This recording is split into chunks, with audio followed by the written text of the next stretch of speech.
So the other day I went with my family to the library and I went through the movie section and I was appalled. There was hundreds of movies on the wall and I had seen so many of them. I say appalled because for the past few months or so I have cut way back, and probably the past year or so, and I don't indulge in movies like I used to. And I just was amazed at how much time and energy I have put into watching movies.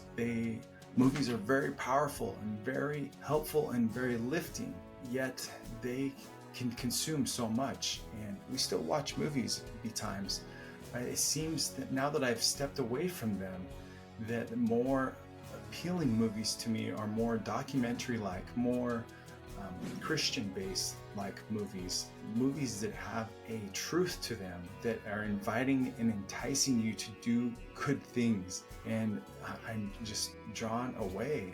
I'm not attracted to the movie industry of late. There's so much violence, so much horror, so much negativity going on, when we are meant to govern our bodies, not be governed by them, not to allow anger to overcome us, not to allow lust to overcome us, not to allow overeating to overcome us, etc., etc., etc. Yet, if I take the time to watch movies that promote such living, what is that telling my soul? It's because our mind doesn't have the ability, so I've been told, to distinguish between real and not real. And when you feed your mind continually these negative things, eventually it becomes part of you. So I advise you to be mindful of what you put into your mind, what you watch, as well as what you eat, so that you can be a pure vessel of the Lord and you can be one who is a light on a hill to others. And again, be mindful where you spend your time, how much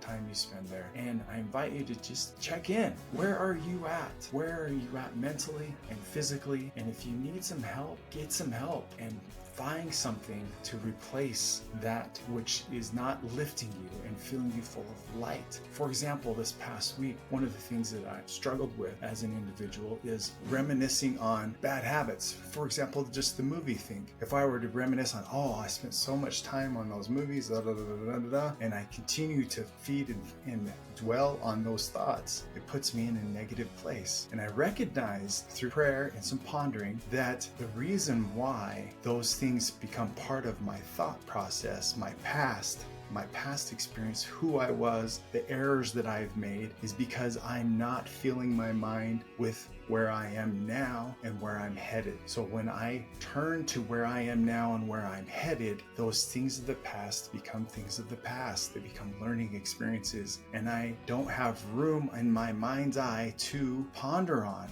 those other things or to dwell upon those other things that drag me down or are attempting to drag me down. So again, I invite you to consider where you are, where you want to be, and move forward to where you want to be, starting with right now. Watch what you watch and be mindful that you become what you think.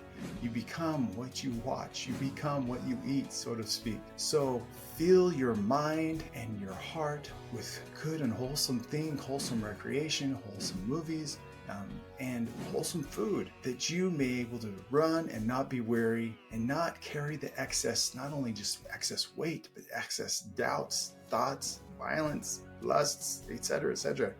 Get that stuff behind you and move forward with where you are now to where you want to be.